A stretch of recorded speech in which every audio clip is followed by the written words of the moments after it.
तर माझ्याकडे काही व्हिडिओ आहे की वय 2021 करोनामध्ये ती तिच्याच ती 10वी शिकलेली पोरगी आहे, पुढची नाहीये, कॉलेजला गेलेली नाहीये, ती फक्त 10वी पर्यंत गेलेली आहे. माहिती घ्या ती कोणत्या कॉलेजमध्ये होती. मग मी तुम्हाला तिच्या मैत्रिणीचा नंबर देते. तर त्या मैत्रिणी 10वी नंतर ती गेलीच नाही, पण ती पार्टी अॅनिमल होती. मेन कल्प्रिट आत्या पण आहे त्याच्यामध्ये. आत्याला हे सगळं माहिती होतं, म्हणून आत्यानी अगरवाल फॅमिलीच्या गळ्यात हा धोंडा बांधायचा पूर्ण प्लॅन केला होता. त्याच्यात सगळी सूत्रधार आत्या आहे. त्यांच्या आजोबांना पटवणं, त्यांना सांगणं एवढी चांगली सुसंस्कारी मुलगी तुम्हाला कुठं नाही मिळणार. म्हणजे ड्रग्ज घेती, रात्री 11 ते सकाळी 4 पार्ट्या जाती, संस्कारी मुलगी. म्हणजे ऑलरेडी सगळी वाट लावली होती तिने तिच्या घरी. लोक वैतागले होते घरातले, त्यामुळे त्यांना नकोच होतं. महत्वाचं एक लक्षात घ्या की सिया बॉयच्या केसमध्ये जे काही पुरावे आहेत ते कमी जरी असले तरीही गुलाबो गँगच्या वतीने प्रेस याच्यासाठी घेण्यात येते की जसं संगीताताईंनी सांगितलं, तिची आई, तिचे वडील, तिचा भाऊ, तिची आत्या हे सगळे एकंदरीत ही चित्र बघितल्यानंतर ते एकत्रित होते. त्यांना माहिती होतं की त्यांची सिया कशी आहे, परंतु त्यांनी त्याच्याकडे दुर्लक्ष करून सियाचं लग्न जे काही केतन अग्रवाल बरोबर करण्याचा घाट घातला त्याच्यामध्ये ते त्यांची मुलगी जर रजिस्टर होती तर त्यांनी तिला व्यसनमुक्तीमध्ये सुद्धा ठेवू शकत होते. त्यांच्याकडे पैसा आहे आणि व्यसनमुक्तीमध्ये 1 लाख 2 लाख 3 लाख 5 स्टार सुविधा असलेली सुद्धा आहेत. परंतु तसं न करता केतन अग्रवालचा बळी गेला, म्हणजे खून करण्यात आला.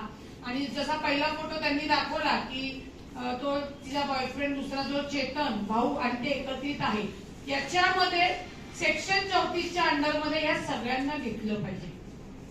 3 महिन्यांनी जरी जामीन झाला तरी इतरांना जोपर्यंत ती आपली मुलगी चुकतीये आणि आपण फक्त आपल्या गळ्यातला धोंडा काढून दुसऱ्यांच्या घरामध्ये टाकण्याचं जे कृत्य ज्या गोयल फॅमिलीनी केलेले, त्यांनाही त्यांच्या जबाबदाऱ्या कळणं गरजेचं होतं आणि त्यांनी ती जबाबदारी केली नाही म्हणून त्यांना शिक्षा होणं कायद्याने गरजेचं आहे.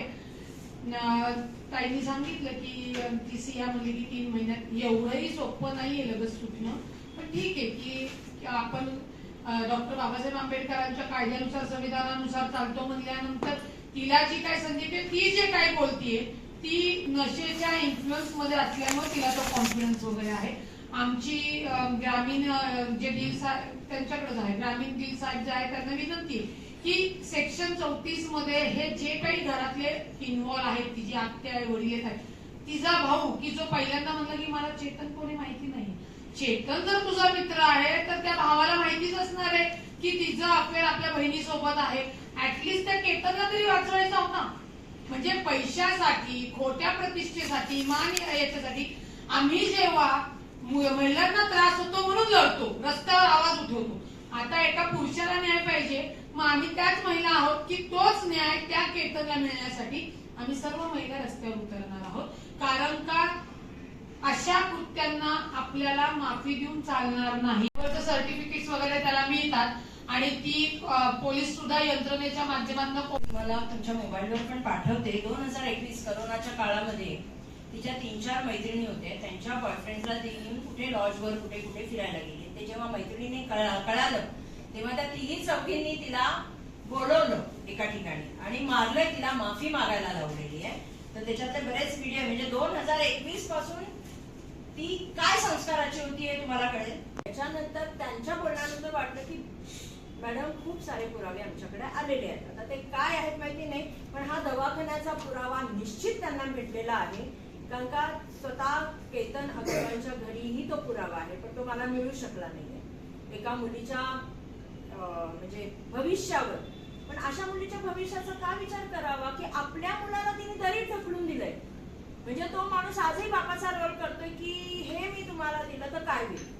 तर माझी ही इच्छा आहे की या तुमच्या माध्यमातून की तिच्या वडिलांनी आम्हाला काय द्या, कळू दे लोकांना ती मुलगी कशी होती 20 आणि 21व्या वर्षी. म्हणजे 15व्या वर्षापासून तिच्या सगळ्या ऍक्टिव्हिटी भयानक घाणेरड्या होत्या. आजही कोरेगाव पार्क मधल्या प्रत्येक पब मध्ये तिची कुठं ना कुठं फुटेज मिळालेले. दारू पिताना तिला पोलिसाला दारू मागते ती, मला झोप येत नाहीये, मला बियर आणून दे कुठनं तरी, मी तुम्हाला पैसे देते. एवढी हिंमत, म्हणजे तू आज जेलमध्ये जातीये, म्हणजे हे एवढं साहस कुठनं आलंय. एखाद्याचा जीव घ्यायचा अधिकार तिला दिलाय कोणी. त्यामुळे ह्या ह्या गोष्टी ओपन झाल्या पाहिजे की तिने काय काय कृत्य केले, काय काय उपद्व्याप केले, आणि ज्या हिशोबाने तिचे ते 10-12 बॉयफ्रेंड आहेत त्याच्यामुळे ती हॅबिच्युअल होती. ती प्रत्येकाबरोबर कुठं जात होती, काय करत होती, त्याचे सगळे पुरावे पोलिसांना सीसीटीव्ही मधनं लॉज पासून सगळी नावं माहिती आहेत. पण ते डिस्क्लोज का करत नाहीयेत मला माहिती नाही. कदाचित मुलगी आहे म्हणून. पण का, जर एखाद्या मुलाने असं केलं असतं, जर केतनने त्या मुलीला ढकललं असतं तर सगळे रस्त्यावर उतरले असते. मुलीवर अन्याय झाला, महिलेवर अन्याय झाला. मग एखाद्या मुलावर, एखाद्या पुरुषावर हा अन्याय आहे तर कोणीतरी बोललं पाहिजे. तिच्या घरासमोर कोणीतरी आंदोलन घेतलं पाहिजे होतं. त्याच्यात मी मलाही दोषी पाहते की मी दुसऱ्या दिवशी जाऊन तिच्या घराच्या बाहेर ओरडलं पाहिजे होतं, काळं लावलं पाहिजे होतं सियाच्या भावाला. पण ते नाही झालं. का, तर ती मुलगी आहे. म्हणजे मुलगी आहे म्हणून काय तुम्हाला 100 गुन्हे माफ नाही आहेत?